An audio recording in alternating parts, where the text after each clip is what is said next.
my parents were actually Zoroastrians, and Zoroaster, the religion of Zoroaster started in Persia. But like our ancestors came as refugees to India, and so my parents naturally loved the Zoroastrian culture.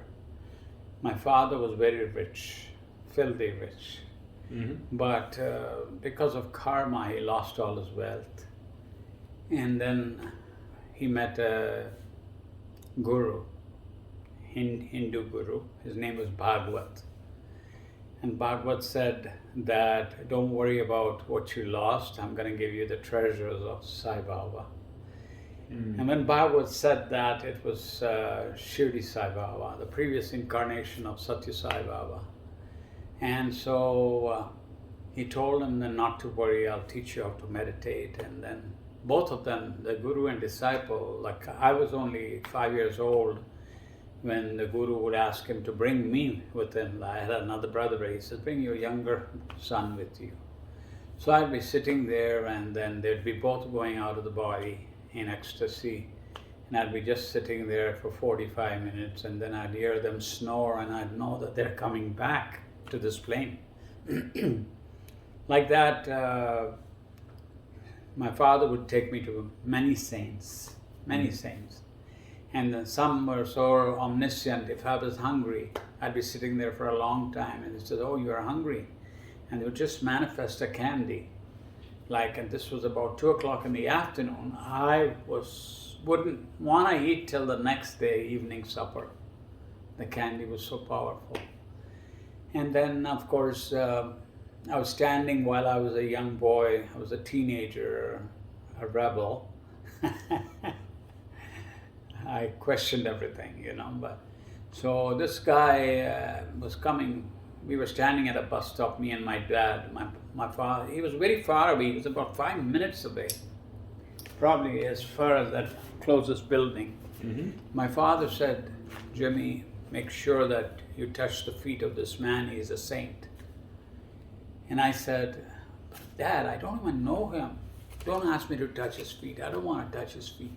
He says, son, don't do that. Touch his feet. He's a revered man. So I didn't want to touch.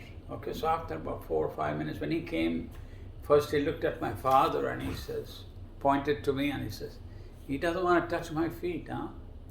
His first marriage will be a disaster. And I'm just a teenager. What do I know about marriage? But he says, second marriage, he'll be very happy. He'll have 5 children. It came true. Second marriage was spiritual, truth, righteousness, peace, love, non-violence, what Sai Baba teaches. So it wasn't a curse, it was a blessing. Delusive marriage goes away, and the real marriage sticks. And suffering is a gift of God, Baba used to say that, and that stuck in me. So my father was also a hunter. And he used to hunt man-killing lions, tigers, crocodiles, pythons. But he never killed for pleasure. He killed only when the government called him to. And then his last hunt was a python, and the python fell on him, and he was in a coma for about 3 weeks. And he almost died, and he broke his ankle too because the python fell on him. But then suddenly, after 3 months, when he got back to consciousness, a yogi appeared at the door, and he said, you've done a lot of bad karma, killing so many animals. He says, yeah, but I didn't do that. I did it because I was told to. They were killing children and, animals, and so I only kill those that kill people. He says, still you made bad karma, but don't worry, you'll meet your guru. And this was Bhagwat who he met. And Bhagwat changed his life for the better. So even though I would close my eyes when I was a young boy. I would always close my eyes and I'd see Shirdi Baba. And I would just say, whenever I was in trouble, Shirdi Baba, help me, please. You have to help me pass this grade.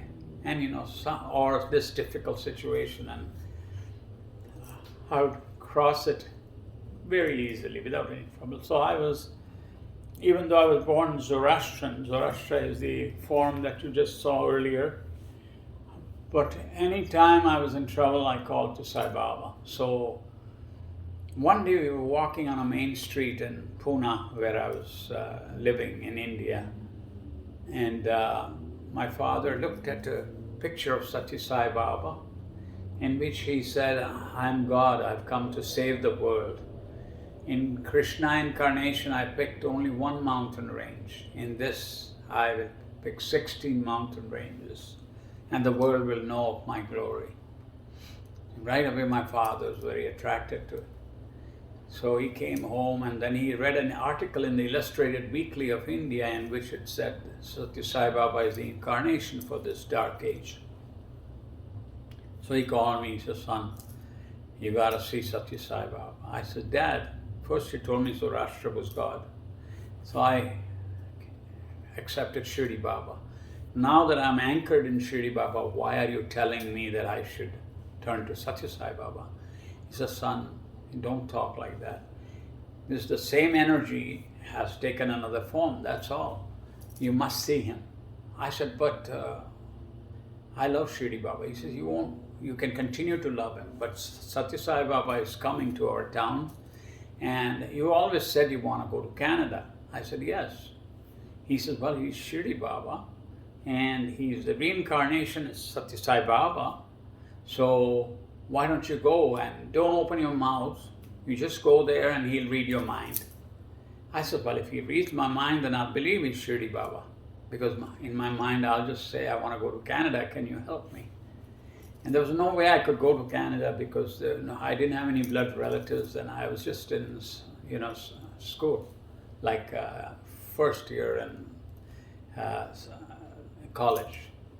So my father says, "Yeah, just go there." So I went there. It was about 9 o'clock in the morning, and the gates were closed. Thousands of people inside, too many people there, so they closed the gates. So I stood there and I mentally chanted. I said, "If you're really Shirdi Baba, you'll help me get in the compound. I want to meet you. I want to talk to you." I just said that at the speed of light. Suddenly, inwardly, I heard a thought become a word. It said, "Jump the gate." And I said, "Jump the gate? It's almost 11 feet, and there are spears on it. No way, I'm not jumping the gate. Isn't there a better way? I can just, you open the door and I come in." After 2-3 minutes, it says, "Jump the gate," again. And I said, "My God." And I was an athlete, so I used to run very good. So I just climbed up and I just jumped down. As I jumped down, the volunteers ran to catch me, because there you can't break the rules, eh? And I said, "Now, if you're Shirdi Baba, help me escape." And I outran the volunteers, and I mixed with the thousands of people, and I edged forward in the front row where people were chanting, and they were looking for me. And I pretended to be a devotee, And I said, "Now, if you really are Shirdi Baba, you'll come and talk to me." I put a challenge like that in ignorance, but I meant it. So suddenly the chanting stopped, and I couldn't believe it. It was as though I could hear the silence. The crowd stopped, and he had not come out yet. It was a palace, and he was supposed to come out of that gate. Everybody was focused there. And I was trembling. I said, "What am I scared about? I've not done anything." I was trembling. And I said, "I don't understand this." Then the gate opened. And I first time beheld the form of Satya Sai Baba. And I was just blown away. But still I said, "No, my loyalty is to Shirdi Baba. I'm not going to accept it." Like my ego was saying that at the speed of light again. And then Sai Baba was walking, and then suddenly he stood right in front of me. "Kya hai? What do you want?" And then he started scolding me in his language. And good thing I didn't know the language, right? Otherwise I'd know everything what he was saying. But he scolded me. So I even forgot my prayer, because my father said, "Don't open your mouth, just say, 'Can you help me? If you're Shirdi Baba, I want to go to Canada.'" So I forgot my prayer. I was scared. I was trembling. Then suddenly he started laughing like Krishna does, naughty Krishna. Like, so then I had the guts and the audacity. I got up and I said, "Can you read my mind?" And he started laughing again. And he said, "Go ahead." Acha means go ahead. So I just did that and I looked at my spiritual eye and I said, "I want to go to Canada. If you're really Shirdi Baba, you will help me." And I opened my eyes and he was blowing into laughter. And he was laughing like a child. And I said, "How can he be Baba? How can he be Shirdi Baba? How can he be spiritual? One time he's angry, one time he's laughing, now he's making fun of me." Happening inside of me. And as I said, "Can you help me?" When I opened my eyes, he touched my hand and says, "You will go." And within a few years, I was shoveling snow in Canada. No way I could have come. You see, so that intensified my faith in Satya Sai Baba, that he's definitely Shirdi Baba come again. Now, when I came to Canada, I forgot him. Like the life of delusion is so powerful that I said, "Hey, I want to enjoy the world. It's so beautiful." Because in Canada, in India, I always said I want to wear a three-piece suit, drive a sports car, live in a tall building and eat ice cream and pie. That was my desire. And what happened was, after 5 years of sensory pleasures, just attending parties and all those things that we're trapped in, okay? And they're put before us so that we get into it and then we realize that is it really worth it? Because what had happened, I had an accident, had a very bad accident in those days, and I hurt my back, like I was doing weightlifting and bodybuilding, and the pain was unbearable, and the doctor says we can't do anything. And half my nights I was in pain, I couldn't sleep. So I would pray to Sai Baba, "Just take me, I don't want to live anymore. What good is it?" At that time I was married. By that time my wife would sleep on the bed, I would sleep on the floor with my feet on the bed. She did a lot for me. She's an angel, my ex-wife.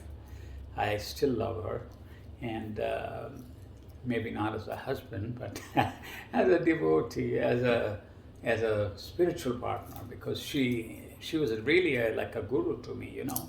We don't like it when our wives tell us, do this, do that, because they do it in anger. And we don't like anybody telling us in anger. But whatever, when I look back, she said, it carried weight. So, where was I?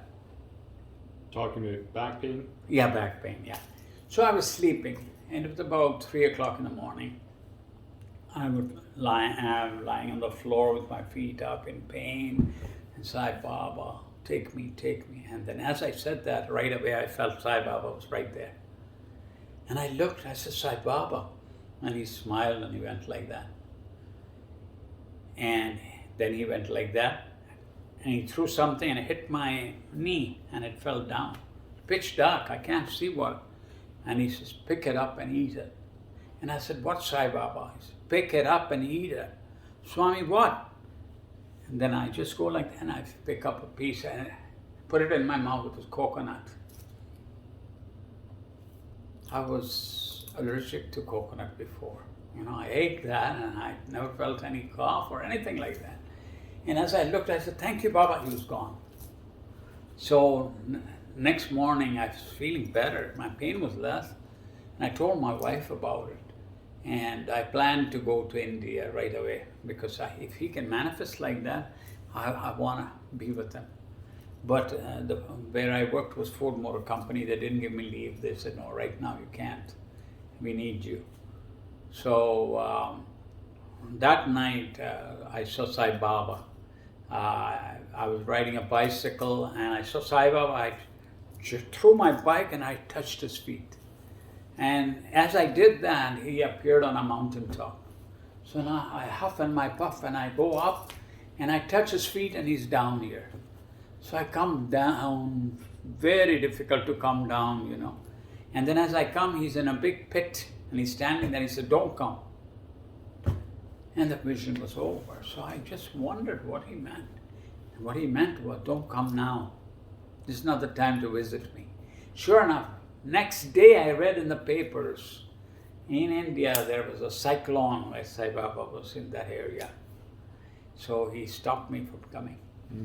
Then I had a second vision in which I'm sitting in a place where there's a goddess playing a veena, instrument. And people are there, and suddenly Sai Baba is coming from there. And every cell in my body was standing up. And he was followed by a guy carrying a handkerchief. It was a volunteer. And suddenly he comes to me and he says, "Where are you from?" I said, I start crying. "Sai Baba, I'm from you. I'm from you." Sai Baba, "I know you're from me. But which country?" I said, "Oh, Canada. Will you see me, Baba?" He said, yes, I'll see you." And he said, very happy. And I was crying, and the volunteer said, "Don't worry, he'll see you."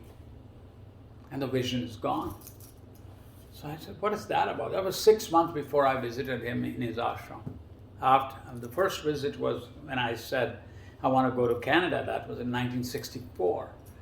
And the second visit would be 1979. Okay? In that time frame that there was so much delusion I went through. I was so attached to the world and the pleasures and everything. So he felt the time had come to, wake me up from my sleep of ignorance. So my sister had an accident and she died. And that immediately I realized that this was Sai Baba's call. And I promised him as I was crying that I should be ready for the next tragedy because I cannot bear it. I love my sister. And I intuitively knew. So I immediately cut down all my sensory pleasures. And I started turning to Sai Baba and started praying to him. And then my parents, because my sister died, they came to Canada to look after the children that were left by my sister. And so me and my father were walking down the street, and suddenly he said, "Are you still following Sai Baba?" I said, "No, Dad. I'm sorry, but the world is too alluring. I forgot him." As I said that, I saw a picture on a store, Sai Baba. So my father says, "Let's go in." We went in, it was a coin shop. And this guy was a devotee of Satya Sai Baba in Windsor, Ontario. And we said, "Are you a devotee of Sai Baba?" He says, "Well, yeah, I am." He says, where is there anything happening in Windsor?" He says, "Yeah, there's a place, there's a Dr. Singh, and he has bhajan, special chanting and meditation." So we took down the address and we went. And we saw Dr. Singh, and he talked about Sai Baba and his miracles, and that really touched me. I said, "Can you give me a book of Sai Baba?" And he gave me volume 2, Satya Sai Speaks. He said, "Volume 1 is out. You start here." that changed my life totally. I said, this is the word of God. Every word was God.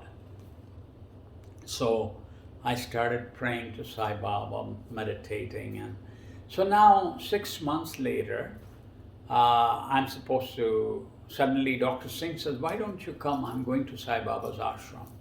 I said, "I'd love to." And so I asked my wife, I said, "Can I go?" She said, "Yeah, absolutely, go." And then now I have to ask my work. First time they said no. And my boss said, "Absolutely. How much you want?" I said, "I want 3 months." 3 months? I said, "Yeah, 3 months." He says, "Jim, you're a good worker. I'll give you 3 months. But come back, after 3 months, don't say I want more." No, I said, "No." So actually, I went there and to India with Dr. Singh. And I'm sitting there, my real main official darshan of Sai Baba. As I'm sitting there, it was 3 o'clock in the 5 to 3. And then suddenly my eyes went to that goddess playing the veena. And I reminisced. I've seen her before. I've been here before. And oh my God, is Sai Baba gonna see me? Immediately that vision came. when he asked me, where are you from? So every cell again in my body was vibrating. And I started chanting, Sai Ram, Sai Ram, Sai Ram, Sai Ram. Please come to me, come to me. Because I was sitting in a chair because I had a lot of pain. I had that accident, right? So I was sitting in a chair. So Sai Baba comes straight to me. He said, where are you from? I said, I'm from you. He said, I know, but which country? Exact word to word in the vision. I says, Canada, Swami, will you see me? He says, yes, I'll see you. And he blessed me. And then I'm crying, and the volunteer says, don't worry, he'll see you. I don't know whether it was the same volunteer, but the words were the same. Next day, he called us, and we had an interview with him for 1 hour and 45 minutes. Yeah, so what happened was I generally would be in pain. I wouldn't want to sit on the floor because of the back. So he closed the door, and I said, I'm not sitting on a chair. Before God, how can I sit on a chair? So I folded my chair, sat on the floor, and he saw that. Came straight to me, how's your health? I said, I'm okay. He said, are you mad? You have muscle spasms, you have back pain. I said, yes, I forgot, Swami. He's so beautiful, you forget all your pain. So he says, yeah, you have muscle spasms, and Swami cure you now. So he manifested sacred ash immediately, and he gave it to me, and he said, eat it, because he knows whatever I have, I share it with people. He said, no, this is for you. So I ate it. And then he went and talked to people, and then he came back, and he created this pendant. He said, I'm healing you now. Whenever you need me, call me. And you can see he's literally live there right now. So whenever I am in pain or anything, I turn to Sai Baba. And he said, I'm healing you now. There's no pain, okay? So thank you, Baba. And then as I was leaving, I said to him, and that's the picture that he signed for me, right in between. That's the second one from the right, with blessing Sai Baba. So now I started playing the game with him, I want to see if he reads my mind. I held the picture, and he's saying, what do you want? I didn't answer. Oh, you want the picture signed, huh? And then he goes like this to his students, this guy's crazy, pointing to me. And then he said, it's okay, he's crazy for God, it's okay. And he signed the picture. He signed the picture for me. And he said, I said to him, I saw you in 1964, and I made a big mistake. I said, I want to go to Canada. I should have asked for you. I said, can I stay with you? That's when he said, this guy is crazy. So I touched his feet, and then I left. Next darshan, which is in the afternoon, you see the monkey mind. The mind says, hey, maybe you still have the pain, okay? So I sat on a chair. The mind tricks you. I sat on a chair. Sai Baba's door opened, and the volunteer ran to me and said, Sai Baba said he healed you. You don't need a chair. I said, oh my God. He's coming from that. He did tell me. And after that, I said I never needed a chair. Until recently, like I had knee surgery. So that changed my whole life. And in that first trip, he materialized Vibhuti for me for 7 times. He created ash for me. And not only that, I'll go back to my notes now. Yeah, and Sai Baba starts coming in my dreams now as I came to Canada. And in one dream he came and he said, give me some food.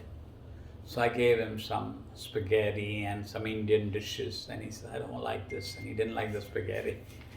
He ate the Indian food, and he says, very happy. He says, 24, 25, 26, 27, Jimmy, your future is very good. I didn't know what he meant by that, but 27 was when I got married, And as we all know, marriage is not a picnic, right? We are brought together by the divine will. Sometimes we owe something to each other, and so the egos get neutralized because it's never the same. When you're courting, it's like perfume and, roses. But after you settle down, and then reality hits you, and then all your faults and egos come out.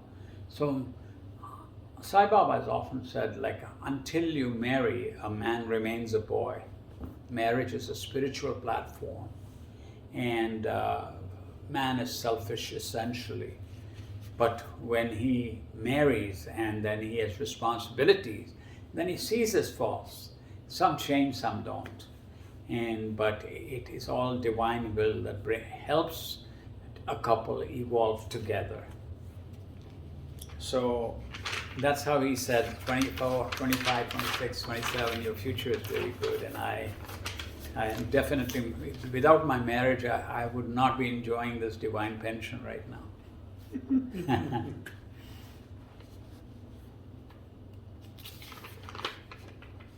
Oh yeah. So now when I was in Puttaparthi on one trip, in fact the first trip in 1979, after my first encounter with him in 1964, and I had a guaranteed interview with Sai Baba. The Zoroastrian religion I was born in, the people were there, and they said, tomorrow Sai Baba has called our whole group, so don't go anywhere, meet me here. And what happened was, Dr. Singh, the eve of the interview, tells me, I need you to come with me to Bangalore. I want to buy some wood for some construction in my room, so I want your help. And I said, when? He says, tomorrow. I said, can we go tonight? He said, no, tomorrow. He insisted, and I came with him. And I ruminated as to what Baba would say. Baba would always say, duty is God. See, he's the president of all Canada. I came with him. He introduced me to Baba. How can I say no to him? But yet, I have an interview with Sai Baba, guaranteed. Now, I didn't realize when he gave me the pendant that silver and me, we don't mix. Even though this is silver, I got a silver chain so that, I should honor that with a silver chain. But my whole chain and my pendant became black. So in the afternoon when Sai Baba came, I said, Sai Baba, look at the pendant you gave, became all black. I shouted when he was there. He said, don't worry, I'll take care of him. He said, I'll take care of it. And that night, Dr. Singh said, we have to go tomorrow. I said, oh my God, am I doing the right thing? If this is my duty to help him, I'm going to give up the interview. So I decided to go with him. We finished buying the wood and everything, and I thought probably we'll come down, he might give us the interview in the afternoon. But he said, no, I'm very tired, we'll go late night. So I said, oh my God. That night I was sleeping in a separate room. The couple was in another hotel room, I was in another. And my pendant was black, and I was crying. I said, Sai Baba, did I do the right thing? I gave up an interview with you, and look, you said you'd take care of this, and look, now it's still black. And I'm here and I missed the interview. And I'm crying like that. I cried myself to sleep. They say white men cannot jump. You know that movie? Yeah. And men don't cry, it's a myth. Yeah. White men can jump, and you've seen many basketball players, and men cry because it's an emotion. Mm-hmm. So I was crying. And when I got up in the morning, I always kissed my pendant, and it was shining like brand new. And I knew Sai Baba was with me, and he was happy with me. So I went back to Puttaparthi, and the people in my group, they were chiding me, they were scolding me. Sai Baba was looking for you. They said, there's another guy here, he's missing. He said, no, Baba. And then they realized, oh, Jimmy's not here. Yes, there's one guy missing, and Swami was looking for you in the interview. He gave us pendants and he gave us, japamalas, beads, and Swami gave rings and watches, and he was looking for you. Where did you go? I said, I went shopping. He said, are you mad? You went shopping? And I didn't want to argue because they wouldn't understand. So the whole day they tore me to pieces. But I knew Baba would be happy. So next day Darshan Baba comes. And I heard that he was flying to Hyderabad. He was taking a trip, Sai Baba. So I said, this is my chance to fly with him. So when he came, in my language, in great speed, I said, so nobody listens, Because those guys, they were already scolding me. So I asked in my language, Sai Baba, you're going to Hyderabad, can I come with you in the plane? So he looks at me, and in my language he says, Haji Awo, means come with me. That's a signal that I'm going. I packed my bags, and immediately I took a cab and I went to Bangalore airport, which is 110 kilometers or 20 miles. And I went there, I reached probably 8 o'clock. The flight is in the morning, 9 o'clock, next day. So then suddenly I saw the airport manager. I said, I have to tell him I want to sit next to Sai Baba. He was a Christian guy, Mr. John. So I said, Mr. John, can I come in? He said, yeah. I said, I want to fly with God. Can you help me? He said, what did you say? I said, I want to fly with Sai Baba. Oh yeah, but what did you say before that? I said, I want to fly with Sai Baba. No, you said something else. I said, I want to fly with God. I always wanted to know about Sai Baba. If you can tell me about Sai Baba, I promise you I'll make you sit next to him. I said, let's go.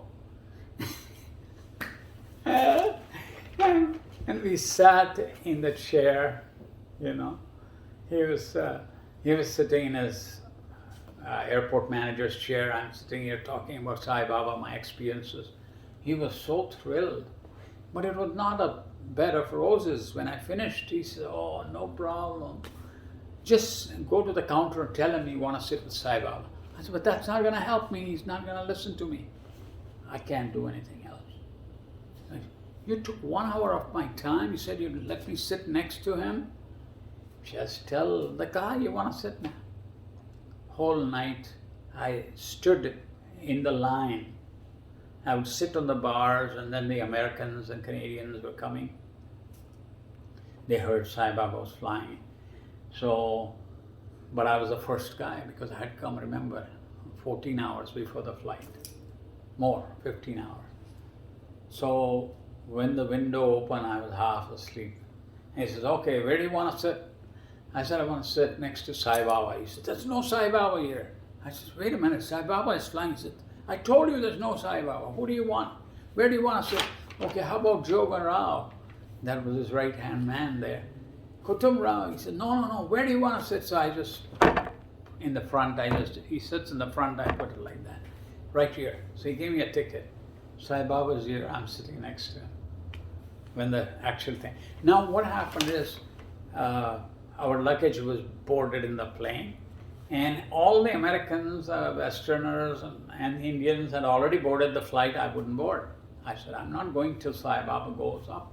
How can I go before him? So those people would say, are you mad? He says, his car comes straight to the airport, then you'll miss the flight. I said, I don't care. I was adamant.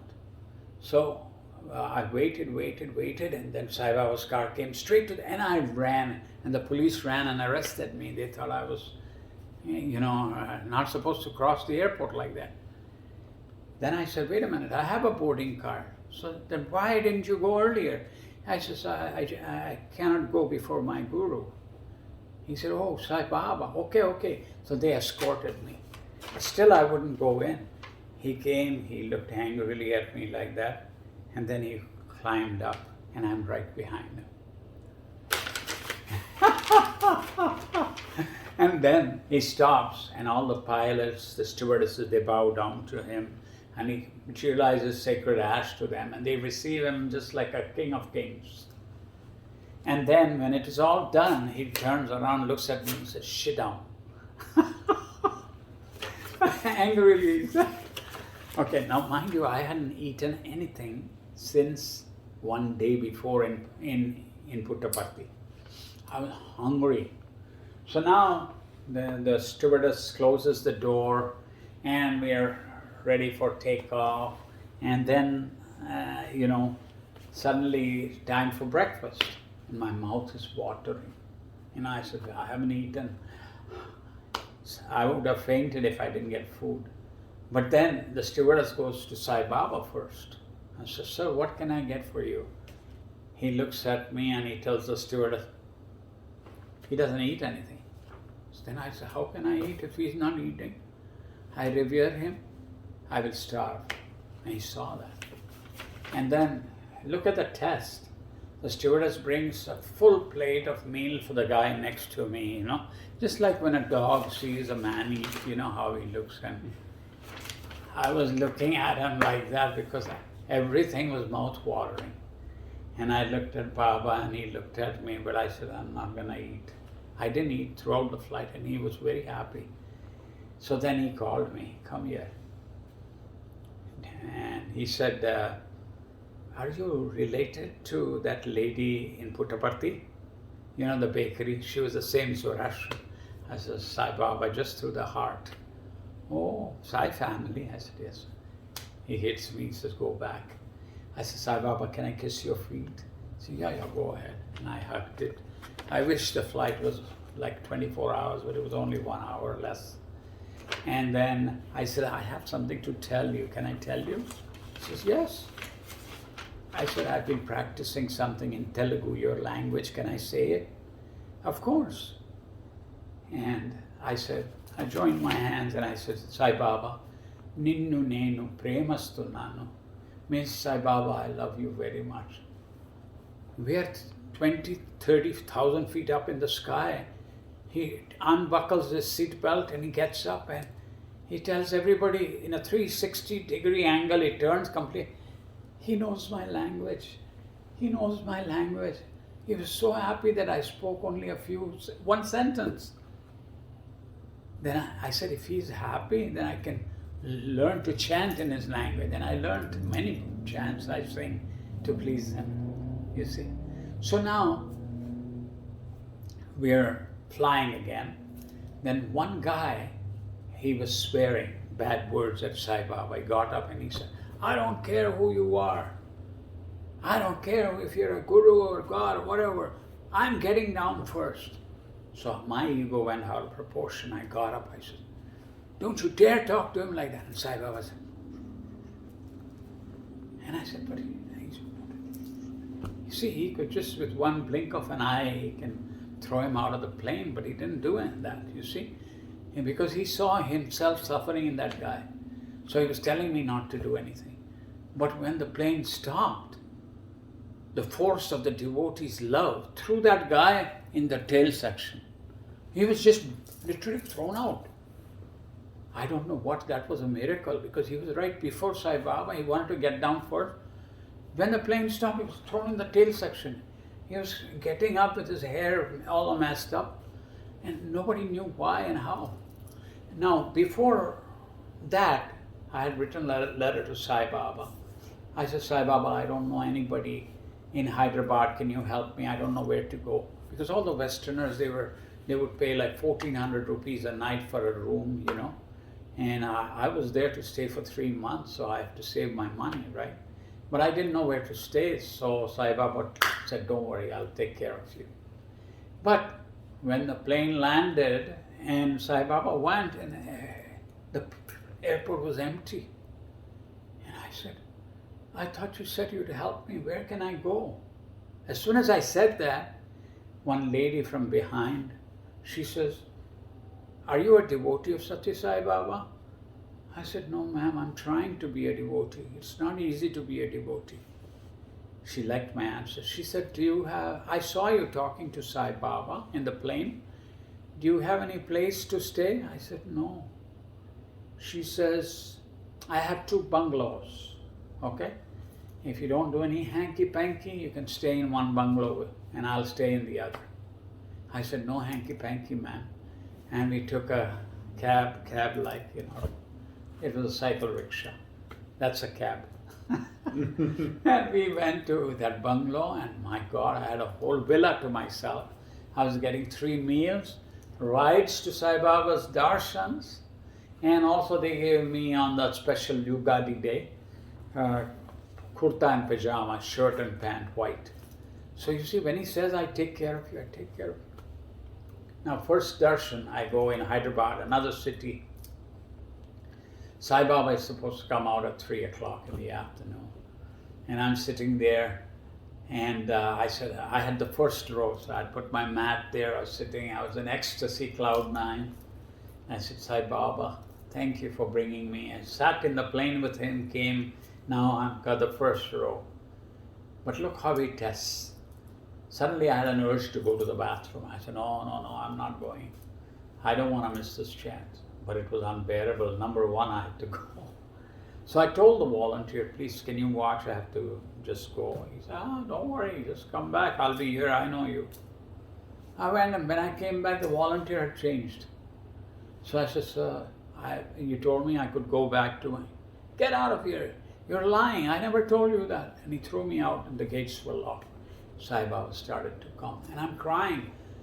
I'm outside. Thousands are inside. I have the first row, but this guy doesn't trust me. And I'm crying, and I'm saying, Sai Baba, Sai Baba. You know what Sai Baba did? He climbed up the wall, and he climbed a thin ledge, and he stood on that ledge and waved to us. Baba, Baba, Baba, Baba. I'm crying, and he's just blessing us. Then he got down just like an acrobat. Can you stand on a little bar? No. He stood there and waved to us, those who were trapped out. He knew I was stuck outside. He felt my pain. Then next day I said, I have to give this letter to Sai Baba. I get a first row again. Somehow, And I get a first row, and Sai Baba comes so close to taking my letter. And then some people push, and Baba's falling on me. And the police come and they start hitting, and I could see the stick. And Baba says, don't hit him, don't hit him. He wanted to protect me. It's not his fault. But Baba got angry, and he says, animals, animals, and he canceled the darshan. But this is all his play. And then, so the darshan was cancelled, and everybody was asked to leave. They said, Baba is leaving. And he did leave in his car. But I said, I'm not leaving. I'll wait till he takes my letter. The whole area was empty. There was nobody. So from 5 o'clock to 10 o'clock, I waited for him to come. And the volunteers, there were 2. And they said, look, don't you dare come near Baba. I said, look, as long as you don't touch me, that's going to be okay. Don't come between me and Baba. If he calls me, I'll go. But I won't go near him. So they were angry, that I was still there. I said, it doesn't matter. He has to take my letter. So then the car stops. Sai Baba gets down. He looks at me angrily like that. And I give my letter. He doesn't take it. He climbs up about 20 steps. And he turns around. I sent him a message from here. You know that I waited 5 hours for you. You know that the guy pushed me. It was not my fault. Why would you not understand my pain? I want you to take my letter. Why are you ignoring me? And he came down 20 steps and said, give me the letter. And he took it. And he went up. I was so happy. And the volunteers started touching my feet. And you must be somebody special. Sorry, we were mean to you. I hugged them and I cried, no, you and I are one, I said. Baba was very happy. And then there was a Swedish guy next day. The Swedish guy, very handsome guy, blonde-haired guy, sitting next to me. And he looked very depressed. It was early morning, about 5 o'clock. We were sitting waiting for Baba to come. Baba comes at 7. We are there 5 o'clock. And I said, you're unhappy. He says, yeah, Sai Baba won't even look at me. I'm leaving, and I wanted to have his darshan. I wanted to talk to him. I said, don't worry, he'll see you today and he'll give me sacred ash. He said, what? How do you know he'll give you? Well, I don't feel good. He feels my pain. He will give me and he'll talk to you. So he said, come on now. You know, he knew English, but it was broken English. But he said, no, you not say it's true. I said, you just watch. 7 o'clock, the music starts, Baba comes. He's sitting first, right? And I have the pictures, I'll show you. And first he comes to him and he says, how are you? The guy was shocked. When are you leaving? He said, Baba, I'm leaving tomorrow. Will you see me? He says, yes, I'll see you, don't worry. He was shocked. And then he looks at me and he creates vibhuti. I have that picture too. And I grabbed it. And the guy said, who are you? I said, hey, you just feel it, that he's going to come to you. And then, you know, so he says, can you stay with me? And I have a big hotel, I'm just alone. So I said, but I'm staying with this lady. But then somehow that lady said, no problem. And I stayed with him. Just one night, because next day he went and then I went back. And then my in-laws had sent a telegram, fake telegram. Told my father, tell him to come back. Otherwise, we tell him he's facing a divorce from his wife. He's gone such a long time. But my wife knew that I was going for long, but they were just meddling. And they sent a fake telegram the telegram came to my uncle in Bombay, which is quite a ways. And they came on a motorcycle and a sidecar. And they grabbed me there in the ashram. He says, you're coming with us. Your wife is very sick. And I said, I'm not going anywhere without asking Sai Baba. So I took the telegram and I said, you just wait outside or you can stay inside, but I can't leave until he tells me. Sai Baba came, I showed the telegram and said, wife, very happy, come right away back to Canada. He looked at me, smiled and blessed, and he went. And I said, but what does that mean? So then after the darshan, the volunteer came running to me and he says, oh, why are you worried? What is in the telegram? I says, well, my wife is very sick. Don't worry, he blessed me, your wife will be okay. So I came and I told my relatives, you can go back. He said, we came on the motorcycle all the way, almost 400 kilometers, or maybe more or less, I don't know. And you want us to go away? Yeah, Baba said she'll be okay. It was a fake telegram. So then they went back, they were disappointed, and I said, I'm not going. And I stayed another month and a half with Sai Baba. And this is what happens, like God will test you to see if you're attached. And intuitively I knew, even if I go, if it's my wife's destiny to go, I can't stop, you see. But here I'm with him. If I hang on to his feet, he might change her destiny and time, because he has done that.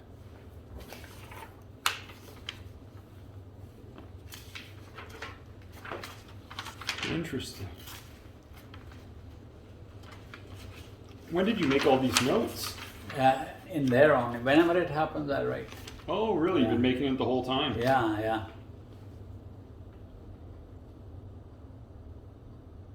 And one time I came to Sai Baba's ashram. I wanted to stay 4 months now. I had the guts to stay 4 months.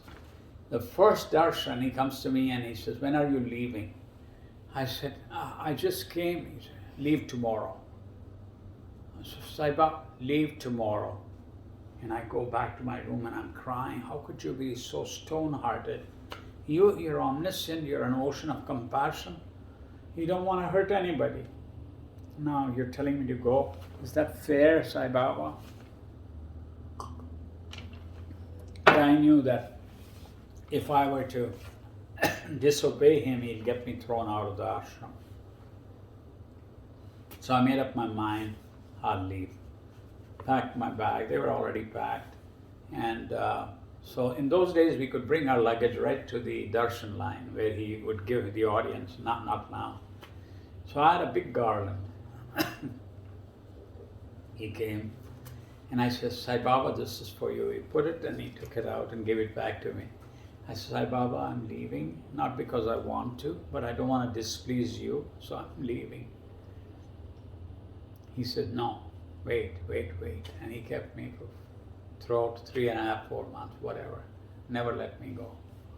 So when you disobey him, you'll be goner. But when you listen to him and do what he says, he will take you to spiritual heights, you know.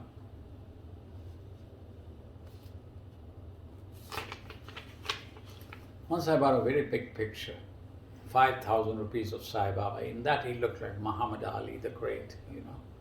I like that picture, you know, and he says, you know, I sting like a bee, you know. Yeah. So he looked like that. So I bought a picture like that, so it was very expensive.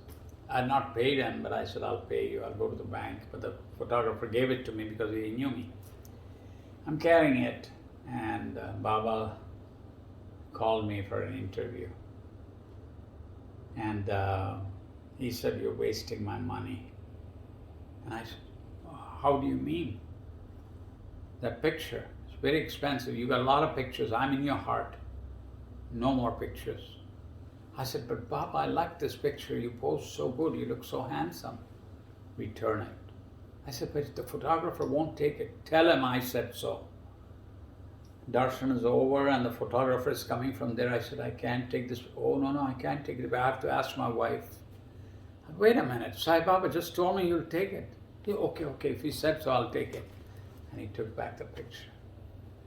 Now, in the afternoon, what had happened was, I had gone to the ashram to eat some food. And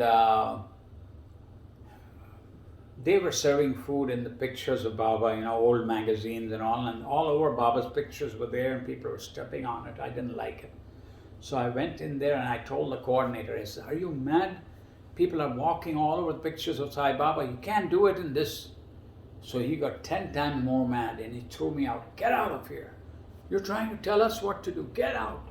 And I said, Sai Baba, how can you have people like this in the ashram? They're supposed to be in love. So he gives me another interview. And he says, God is not a picture. You can treat the picture as God. But I said, they're walking all over your picture. God is not a picture. You can treat the picture as God. Don't worry about what he said. But he felt my pain when the guy heard me, you see. This is very important.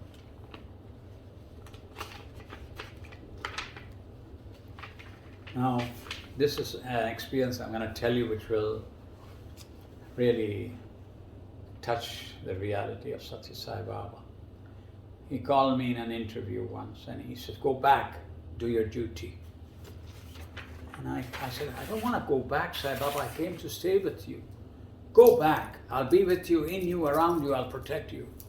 I said, but you will protect me, but the delusions in Canada are terrible. I need your help, I need your grace. So he got up from his chair.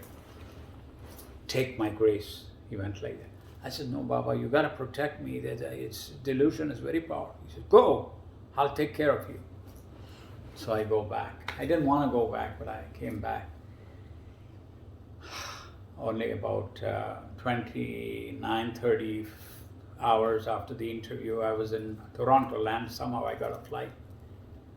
Not my flight, but he said, go means you get everything done. You know, ordinarily you can get a ticket, you can go in there. He says so, and the tickets are done, ready. I just go there and I said, I want to fly now. Oh yeah, no problem. I land in my city, Windsor, and look at the bad news. On top of my front door, my wife had written a note. Looks like you're very happy with Sai Baba. Go back, you don't belong to the civilization. I'm leaving you, I'm going to my mother's home. And I was so furious.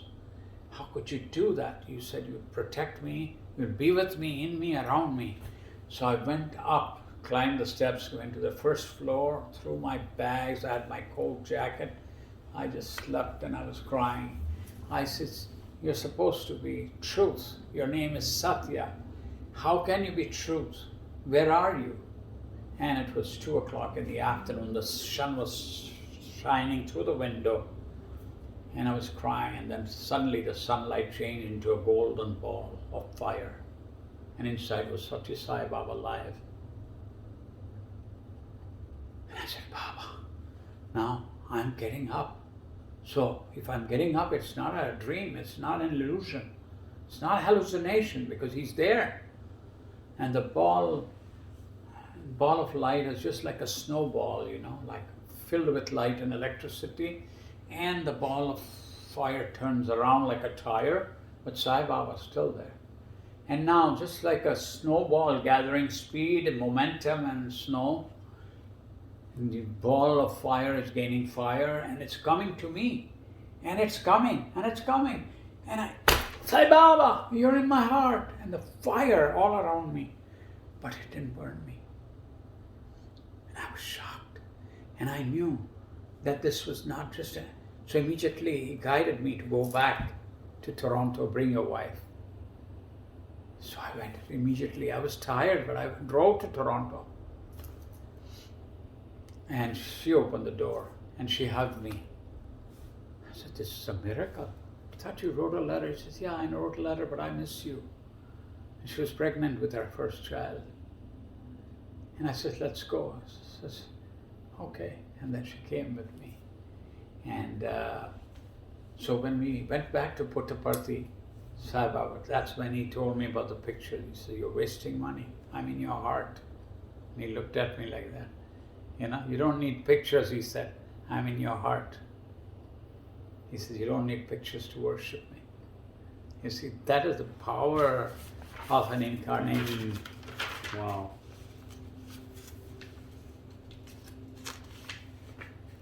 Now, though my wife believed in Baba, but she was half-hearted. Mm-hmm. She says one angrily to me, because her parents were already anti, okay? And, but they were good parents. I love my in-laws. Even now I worship them.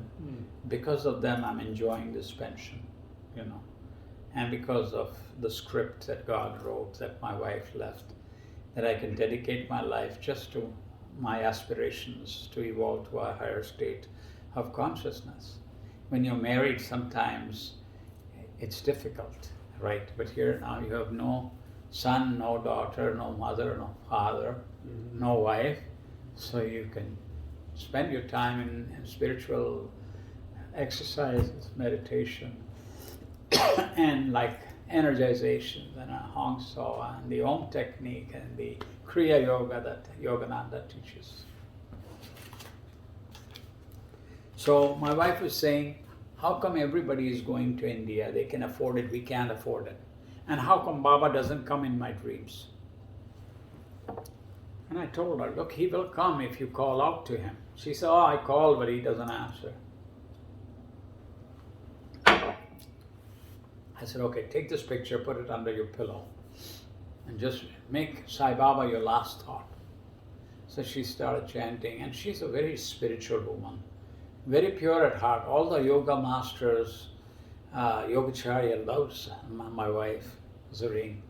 And Sai Baba, he would give his hands to her, and she would kiss it for 5-7 minutes while he talked to me. So she's an evolved being. She has taken Kriya Yoga. She was initiated by Yogacharya into Kriya Yoga by Bhaktananda Ji too. So what happened? How come we are not going to India? Now, this is a miracle. You can see what happens later. I said, pray to Baba. And her last thought was Baba. In the middle of the night at 2:30 or so, she got up. Baba was here. Baba was here. I said, can you tell me in the morning? It's 2:20. I have to go to work. She said, no, you must write down everything. I saw Baba first, Baba's full body and then his head, and he was smiling, and he said, at the end of the month, your husband will get a reward from Ford Motor Company, and you'll come to the Third World Conference. So I wrote everything down. I said, my God, Third World Conference is just in less than a month. I wrote it down, and in the morning we packed our bags. I applied for leave of absence, and I got it, leave of absence. But it was like 4th of October, and 4th of November is like the conference, something like that starts. So we still got the tickets and everything, and we didn't have the money. But Sai Baba had said that, at the end of the month, you'll get a reward and you'll come to the Third World Conference. So she was very excited. She had faith in Baba, you see. But it was lukewarm, doubt, and you can't blame her. Like I was like that too. When I doubted him that he's not Shirdi Baba. Mm-hmm. So it was the 4th of October, so I go to work, and of course I didn't get a reward that day. He said end of the month, so it'll be like 31st of October. So it's 18th of October, I'd call my wife. She said, did you get the reward? No. It was just a dream. I said, no, it was not dreams. Baba says dreams are real. It's not because you want, it's because I want to come in your dream. 30th of October, last day, 31st, next day. I said, yeah, but he said end of October, 31st of October. 12 o'clock lunch, I called. Did you get the reward? No. I don't believe that. That was just a dream. I said, yeah, but it's not the end of the day. I'm still here. I still could get it. So 4 o'clock, the bell rings. No reward. So I go to wash my hands in this basin there, and I'm crying. Sai Baba, this was one time you had a chance to bring my wife on board. She's such a good person. If she becomes your devotee, it'll make my life so easy. But does he want to make our lives easy? No, because suffering is a gift of God. It destroys our attachments and everything. So 4 o'clock, and I'm washing, and then suddenly somebody touches me in the shoulder. I turn around. It was my big boss. And I said, is he going to fire me? But I stopped on time. Why is he? You better come in my office. I said, oh my God, I'm going to get fired. Little did I know why he's calling me. I go there, he says, you better sit down, because when I tell you, you'd want to sit down. Then he got up and he shook my hands. Congratulations, you have a reward from Ford Motor Company. You get $6,000 and a car. Remember what Sai Baba said, okay? But because now the engineers got jealous that my suggestion was taken and their suggestion was turned down. So they were fighting against the company. He said, yeah, but this is not a good suggestion. But my suggestion, the suggestion that the engineers put, it needed 3 people. And I said, you won't need 3 people. And it's just not that I'm trying to cut down jobs, but the point is, this is supposed to be running automatic according to the engineers, and it's not. It's breaking down every 18 seconds. I have a suggestion. You will not need anybody. All the worker does is drop the parts and they'll go up automatically. So they were very happy, but because of politics, they gave me only $3,000. But still, that was for 2 tickets to India. And we went there. And first day, we're going to Sai Baba's ashram. And my wife is very strong. Like she can scare anybody. So the driver, Sai Baba's Mercedes overtakes our bus. And she tells the driver, overtake that car. And the driver was scared, he overtook. And then he blocked his car, and she ran to Sai Baba's car.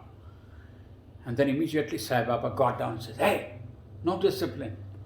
So she started running to me and crying, and she says, first darshan, and he's giving me hell. And I said, well, what do you expect? Tell him to overtake the car, block him, and then you run to him. He likes discipline. But then he was very kind to my wife. The next day he manifested sacred ash to her and said, wife here when I'm here. You see? And my wife is a very, very spiritual being. It still is, and probably she doesn't know it, but she's a very evolved soul, Because like I told you, when she left, I was praying to Lahari Mahashai. Lahari Mahashai ji, she has taken Kriya Yoga. Don't let her give it up. It's the key that will redeem her. So Lahiri Mahasaya manifested, and he was on a 40-foot wooden structure. And Zareen, my wife, is down there with my son. And I was down here, and he looks at me, Lahiri Mahasaya. You know, he had that robe, and his eyes were in eternity. He smiles to me, and he points to it and says, she doesn't want to come to me. I promise you, she'll come to me one day. So I'm confident that already she's an evolved soul. We are all evolved, right? But we have forgotten because we are identified with our bodies and our roles. Imagine if we were to remember all our roles, right? It would be complicated. It's just a role. So that way, Sai Baba showed my wife, and now she's singing bhajans, chanting Baba's. She participates in study circle because she knew Baba's power. End of the month, your husband will get a reward, and the reward was there. You see? Mm-hmm. Now, there was a European guy. He was on crutches. He was like that. You know, he couldn't even walk, but he had his crutches. He would walk with the polio bells. Sitting next to me, he's sitting here, and I'm here. No, I'm here and he's here. Sai Baba comes and looks at me, smiles, and then looks at him. Get up. The guy is scared. Get up! So he staggers and he tries to take his crutches. Drop the crutches, get up! And he walks up, he's jumping like a kangaroo. He's healed completely. And he went into the interview room. When he came out, he was healed. 2 years later, when I went back, he was completely healed. This is the power of God in human form, you see. And Sai Baba often talked of Paramahamsa Yogananda. And he said that such a being rarely comes on earth. And not only that, he used to tell his students, sing Yogananda chant, sing Yogananda chant. Students would sing, Door of My Heart Open, which Sai Baba liked. And also listen, listen, listen to my heart song. He loved that. There was a couple who were Kriya Bans who had an interview once. And Baba was still outside, and they were the only people in the interview. And Sai Baba came inside and he was singing Yogananda chant and listen, listen, listen to my heart song. And they were flabbergasted, you know. Because all, like Yogacharya would tell us, all masters are united in God, that only the disciples are confused. So if you love Yogacharya, right? And if you see Yogacharya, you see Yogacharya and Sai Baba, you see Yogacharya and Yogananda, you see Yogananda and Yogacharya, you see Yogananda in your wife, you see Yogananda in your friends, even in your bosses that are mean to you. Because there's no second entity, Yogacharya would say that. Only God exists. And he became all creation. He was spirit. And the spirit needed an object to love. But only he existed as formless existence. He's the subject. So he manifested into a grosser vibration and became the Om or the Amen of the Christians.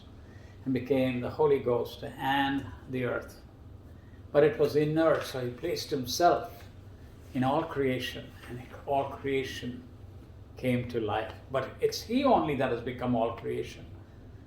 Yogananda's teachings, our body is energy, and that energy is God, and our true essence is God. Once you realize that, you've transcended delusion. This is his play. You'll go through hell, but you'll still be in heaven. So,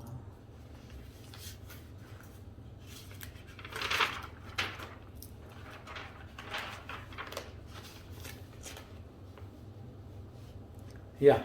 So in one interview, like Sai Baba asked my wife, what do you want? And she is so sweet. She said, Sai Baba, I want to be like Sita.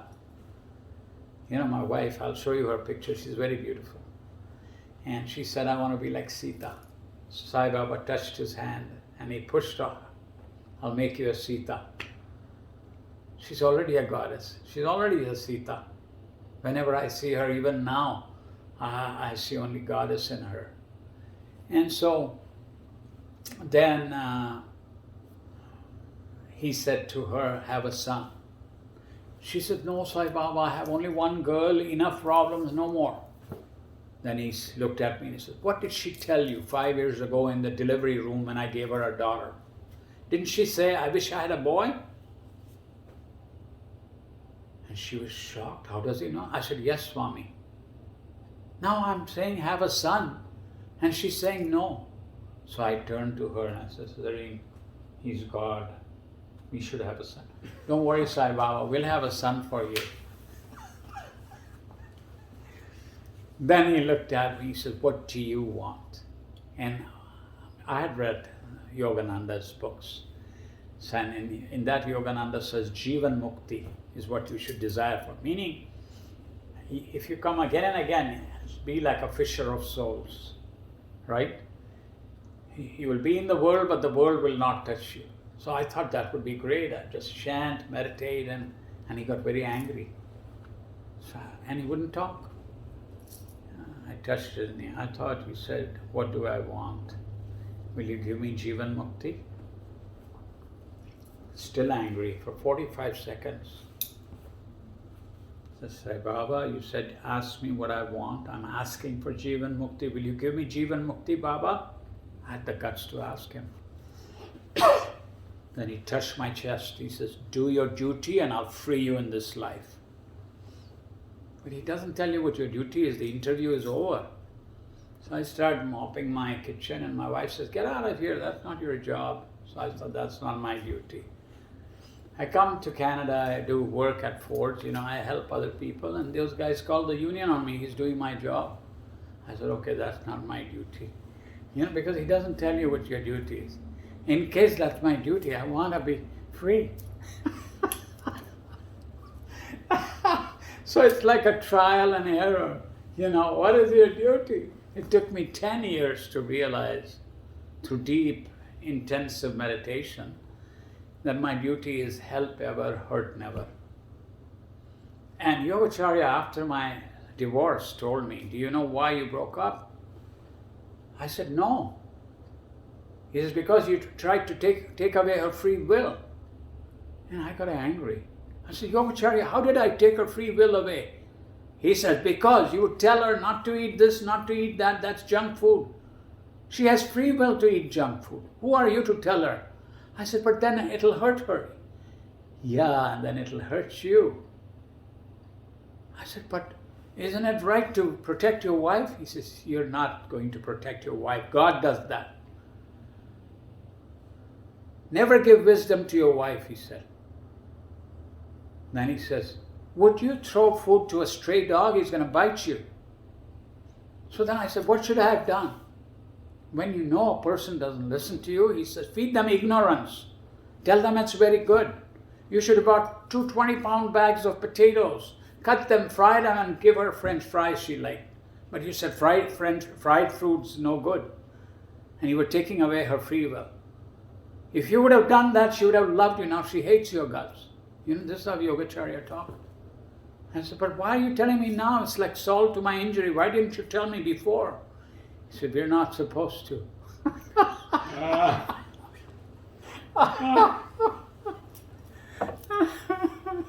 So you see, this is what life is all about. It would have ruined the story. Yeah. It's way better. Give them ignorance. I love that. That's so good. Once I was with Yogacharya, and Yogacharya was praising Sai Baba. And one disciple, he's supposed to be on Yogananda path, but later on Yogacharya said, no, he's not on a Yogananda path. He goes here, he goes there, to this guru, that guru. And he got mad at Yogacharya. He said, Yogacharya, you should be ashamed of yourself. You're a disciple of Paramahamsa Yogananda and you're praising Sai Baba. So Yogacharya, just like Billy Jack, that movie, he got up and he wiped his face. And he got up and he says, why don't you shut up, sit down, or get out of my ashram, Yogacharya told the guy. And he left, he never came back. And Yogacharya says, these people, They don't know ABC of spirituality. All masters are united in God. Only the disciples are confused. And then he pointed to me. He's a Kriyaban.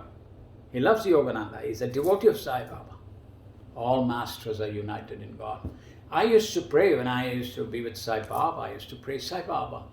Oh, I don't want to just chant bhajans and sing chants or go to retreats, and I want a concrete experience with God. I want to have a technique. And I was praying like that. So what happened was, when my father died, my body was paralyzed. I couldn't walk. So I was praying to, Sai Baba, please, I need somebody who's a God-realized master. Please help me, I can't even walk. So somebody had given me an autobiography of a yogi, okay? And these were Sai Baba's surgeon and heart specialist people. And they had given me a book, read it. And I said, but how could you ask me to read a Yogananda book? Isn't it wrong? You're with Sai Baba. I did the same thing that guy did, you see? And then the surgeon looked at me and said, just read it. Like that he told me. But I couldn't read it for 4 years. Somehow I would get stuck. It was not for me, I thought. So when my father died, I was praying to Sai Baba. And somebody told me that in Detroit there's a man who has come, he's God realized, and he's only 24 years old. And I said, that's the guy Sai Baba wants me to see, I'll be healed. So I told my wife, put me in the car, and I couldn't even walk. He said, put the crutches there, put me in the walk. I'll start the car, I'll go. And I told one of the friends of that guy, I will come at 9 o'clock to Ann Arbor, and I want to, I'll have my 4 flashes on, and then I can talk to him. So I went there, I was in pain, but I went there. My wife was very mad. She says, you crazy, you're going there? You can't, what if the custom officer tells you to get out? Are you going to say, help me with the crutches? But I never thought of that. I just drove. 9 o'clock I was there. He came down, he saw my 4 flashes. And in those days we didn't have power windows, so he came to my window and I rolled the window down. I leaned, And he says, what is your problem? I said, my father died and I'm paralyzed. And he looked at me and said, how many fathers are you going to cry for? I said, that's very audacious of you. Why would you say that? I came all the way and I didn't expect this from you. If somebody said you're God realized, but I don't think you are. He says, son, and he's 24 and I'm 40. Son, he said, it's not like this. These are only roles, son, father, wife, husband. Just play your part. I'm not trying to discourage you. It's okay, you can cry, but not so much so that you paralyze your body. Now, where are you? You cannot even walk now. Is it fair? Then it made sense. Then he said, open your glove compartment. I said, why? You have a book there. Open it. He knew it. Autobiography of you. He took it in his hand. He says, read it. And immediately I saw in his eyes sparkle. I said, my God, this guy is no ordinary. I said, sorry, sir, I will read it. And he blessed me, 24-year-old boy. And then we drove. You have to go, be at 6 o'clock? Yeah, still only 5. Half an hour, okay? I have to take her somewhere. Mm-hmm. So, anyways, so what happened was, I drove back. Customs never stopped me, but my wife sleeping. Naturally, now how am I going to get out? So I honk, and then she comes out. And then I said, I'm going to read this book. And she put me in the shower, and she was very kind. My wife was very kind. And then I started reading the book. It was 12:30. About 4 o'clock, 5 o'clock, I was in another dimension. I was sitting with the Himalayan yogis in a yoga lotus posture. All the masters were sitting there. But my body was not solid. It was jelly-like. It was like specks of light you see on television. Mm-hmm. You're not solid. And I'm scared because I'm used to being solid. But then I saw that the trees were not solid, the ground was not solid, the yogi masters were not solid. First I was scared, but then I looked. Yogananda was sitting there on a throne. And he said, come. And as he said, come, I got up. The whole universe sounded Om, vibrated. As it vibrated, I went straight to the master. And I bowed down, I knelt. As I knelt down, he touched me and I felt, wake up, my darling. Wake up, my darling. Wake up, my darling. I was in bliss. And then I found myself in my bed. My wife was waking me up. Wake up, Jimmy. I'm going to work. Wake up, Jimmy. I said, why did you wake me up? I was with Yogananda. He said, but how do I know? She said. And then she went to work because obviously I couldn't work. 14 months I was paralyzed. So immediately I called Mother Center at 7 o'clock. And a feeble voice said, can you call in the morning? I said, it is morning. He said, not in California, it's 4 o'clock. Then I realized. So then I calculate 12:30 I called. And he said, yes, how can I help? I said, I saw the master, I want the Kriya Yoga. He says, you can't have it. Have you taken the lessons? No, I've read the book and I had this experience with it. Oh, no. You have to take the lessons and then if you want, you can go to Detroit Institute of Arts across the border. There's a self-realization fellowship at the Detroit Institute of Arts. They will help you. Okay, so I went there. And as I went there, there was beautiful people, good souls. Yogacharya attracted, Yogananda's disciples are not Yogacharya. He never considered like they are my disciples. But he always said, Master is the Guru. But people had reverence, and sometimes some people would misunderstand. Hey, how come your Yogacharya's picture is big and Yogananda's picture is small? Because they have shallow minds, It doesn't depend on the size, Master Yogananda, everybody knows the Guru. And Yogacharya was touched by his Guru. So just like other disciples, Eugene Davis Roy and Kriyananda and all, right? They love Yogananda. So, what was my train of thought? Yeah. Self-realization fellowship said, go to them. So when I went there, then they told me about Yogacharya Oliver Black. That's the man I'm supposed to visit. He'll heal me, I said. Where is he? He's 4 hours from Detroit. So I wrote down all the, things. Yogacharya, I'm coming for discipline. I want to be disciplined. I want to learn Kriya Yoga. I want to heal my body. Please help me. And I wrote all those things. Then I came first time. He was sitting on the other side. I was sitting on this side of the table. My wife was sitting here with my daughter. And suddenly, I was thinking, I'm in ecstasy. I'm with the master. And then suddenly he gets very mad at me. Yogacharya says, put your hands down. So I thought maybe he's telling somebody else, not me. And he said, you, where were you raised? On a farm? I said, no, India.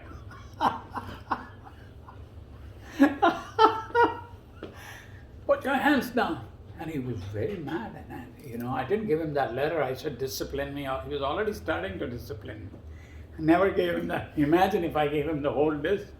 First audience, and he's chewing me to pieces. Yeah, ordinary people would have left. I said, I'm not leaving. I know he's a master yoga. Sai Baba sent me to him. I'm going there. So then, after the dinner, he's still angry, but my wife gets up, picks up all the dishes. I said, let me make up with Yogacharya. As soon as I pick up the dish, he says, sit down, you're not a waitress. He doesn't tell anything to her. I said, so this has to be a test. So I sat down and I just did pranams to him. So then he went and sat where the exit of the dining room is before he goes up to his boathouse. He was sitting there in a chair. So I passed him by and I did pranam and he went like that to me. Means I passed the test. Then he said, what brought you here? So Sai Baba had to send you here, huh? He said. I said, yes. He said, don't worry, you will walk next week.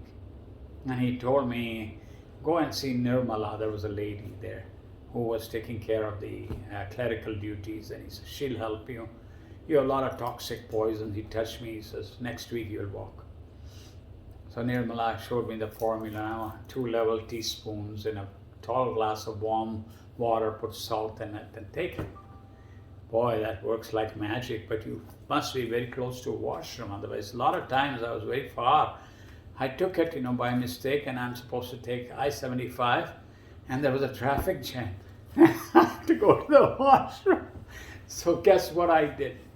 I left my car there, and I walked to the nearest McDonald's, and there, and by the time I came back, the traffic had moved only 1 car length. There was a traffic. I was praying to him, you put me on salt water now. How am I gonna, solve this problem? But then I could drive. But next week I was walking. That is the power Yogacharya had. And then one time I had gone to the Song of the Morning ranch, and I was supposed to leave with my wife and all. And as I was supposed to leave, suddenly he said to me, so you're where are you going? We're going back to Canada, but Lillian and other ladies, they want to go, Dolores and all, they want to go to the Mackinac Island. So we're going to visit Mackinac Island, and they'll come back to the ranch. So Yogacharya, I'm going to go back to Canada. He said, okay, take care. And we went. And walking on the Mackinac Island, I'm overkind sometimes. I decided, poor ladies, they're carrying bags and they have to walk. So I carried the bags of the ladies. I had a backache, muscle spasm. I couldn't go back to Canada. I told my wife, I can't go. I have to see Yogacharya. He's got to heal me. We came back. Yogacharya was already in the lodge. Meditation was about to start, and I came, did pranam. He said, I thought you left. I said, yes, I was supposed to leave, but I have a bag. I was too kind to the ladies. I think they had stones in their bags, and I hurt my back. Maybe I said rocks, and he laughed. So he said, after meditation, see me. Meditation, I was in pain, but 1 hour, after that, I went to him. Said, turn around, picked up my shirt, and he went. He says, you're okay. I go out of the lodge back to my room, and there's no pain. After that, there was no pain. This is concrete miracle, and everybody knows that when Yogananda ji first came, he stopped in Detroit at the Book Cadillac Hotel and called Yogacharya, looked into the yellow pages and said to Richard Wright, call that guy, tell him I want him here. And he said, Yogacharya said he taught me in that 1 week how to heal people, even resurrect people.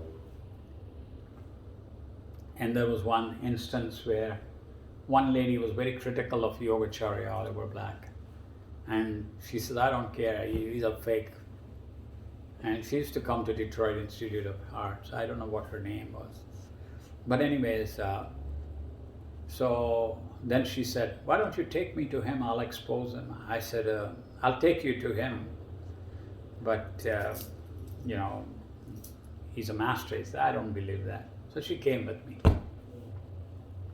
And now she was sitting opposite Yogacharya, where I had that axe. I said, oh, she's going to get it. But no. He didn't do anything to her. He was very nice to her. And then she was looking at him, and she was shocked like that. Later on, she told me, I said, why were you shocked? Oh, you're not going to believe this. I saw smoke come out of the dining hall from the lake, that Pigeon River, into the dining hall, and it went over Yogacharya, and it came near Yogacharya, became a woman and kissed Yogacharya. Yogacharya blessed her, and she became smoke and went out of the dining room through the Pigeon River. Went away. So she said, maybe it was hallucination. So after after the dinner, when Yogacharya was free, she says, Yogacharya, that smoke I saw on that lady that kissed you, Yogacharya didn't let her finish anything. Yeah, that was that lady, yeah. She left her body and so she wanted to bid me goodbye. You were meant to have that experience. She was flabbergasted. So we went back to Canada. She was in the States. She called me, I want to go next week. I said, next week I can't go. There's a big storm. I don't care. I said, but you don't drive. He says, I drive on the streets, but I've never driven on the highway, but I'm going to see him. She went. She told us later. She came very close to Vanderbilt, Michigan, and there's a bridge, one exit before Vanderbilt, big bridge. And it was a whiteout. So she says, Yogacharya, if you are what you are, then guide me to your ranch. I cannot drive anymore. I can't see the lanes. So suddenly she saw Yogacharya from the belly up to the sky and said, take the next exit. And the next exit was covered with snow, but just she could see the arrow. So she just took the tracks, followed the tracks all the way, and she reached. As soon as she went for meditation, Yogacharya said, so I had to save you again, huh? She was taken completely. So I'll tell you two more experiences then. Okay, great. Love it. Love it. Yeah. So once when we were in Puttaparthi with Sai Baba's ashram, see, I'm telling you Sai Baba, Yogananda, Yogacharya, all that because they've been part of my life, right? Mm-hmm. All masters are united in God. So when I was in Yogananda, Sai Baba's ashram, an interview was over, and that suddenly people pointed to me that this guy is you. Baba told in the interview you were Yogananda in your last life. And he's a tall, handsome, just like Jesus he looked. 6 feet 4 inches, brown, brunette type hair, just like Jesus' beard. And he would sit and meditate in Bangalore, Whitefield, just 6 hours. And so then I said, I want to know if he's master, you know. So wherever he would go, I would follow him. He went to dining room. So I sat opposite him. So he's eating. So whenever he's going down, I would look at him, you know, stare at him. And whenever he came up, I'd start pretending to. So one time he saw that I was doing that. So he went down and he looked and he smiled at me. And I said, that has to be my master, you know, because he looked so much like Jesus, you see. And he was born in Greece. So, but it was amazing. His stature was so yogic-like. And people who came from the interview told me that Sai Baba told everybody he was Yogananda in last life, you see. So that way. And then when I was in Sai Baba's ashram, once my daughter got bit by an insect and her whole body was filled with big bumps. Whole night she didn't sleep. So we went to the doctor and the doctor said, I can't do anything, okay, just take this cream, but it didn't help.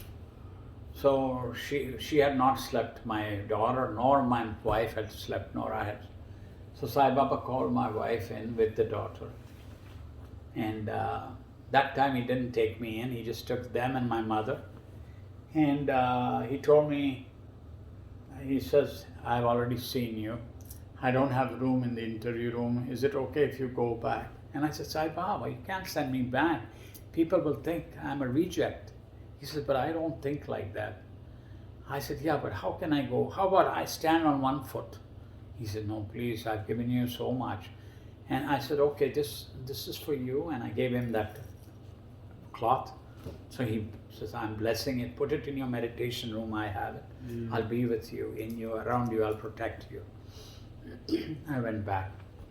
So when he goes into the interview, he says to my wife, see how he's pretending? Where's your husband? She starts crying. You sent him out. So he's mimicking her. Oh, I sent him out. Don't worry. I'll give him a ring. He'll be very happy. She told me that later. But then he said, what's wrong with your daughter? She's got an insect bite. And so he said, bring her here. And she got up. He picked up her dress, he put his hand, and he put it back. She's okay now. Came out of the interview room and all the hives are gone. And the doctor is among the disciples and says, my wife, she's tough, right? She says, look, I came to you for medicine, you couldn't do anything, and Sai Baba instantly touched it. Yeah, but he's God, I'm just a doctor. So this is how. Oh my goodness. And then in one interview, Sai Baba said to me, your father doesn't want to come and see me here. My father was in Canada with me because my sister had died, they were looking after me. I said, Sai Baba, it's not like that. They don't have the money, otherwise they would come. I will send the money, next year they will come. So I said, okay, Sai Baba, then they'll come. So when I went back, I told my father, Sai Baba is going to send you money, you'll go and see him. Exactly 8 months later, they get a check for $3,000 from the government of Canada. You haven't claimed this money because you've been in Canada, you are entitled to family benefits. So the first check was $3,000, 2 tickets, and every month they were supposed to get $1,200 after that. See how Sai Baba took care of them. You see? So my father had umbilical hernia, this big, and the doctors in Canada said no surgery, otherwise he'll die. So he would sit on a chair and Baba would come and touch him every time. Very good man, very good man. So yes, Sai Baba, I have umbilical hernia, please help. He said, don't worry, I'll take care of you. When he comes back to Canada, in 3 months he dies. All my relatives taunt me because as it is, they didn't believe much in Baba. And they said, look, he said he was going to take care of him and he died. Now, Sai Baba told us have a son, right?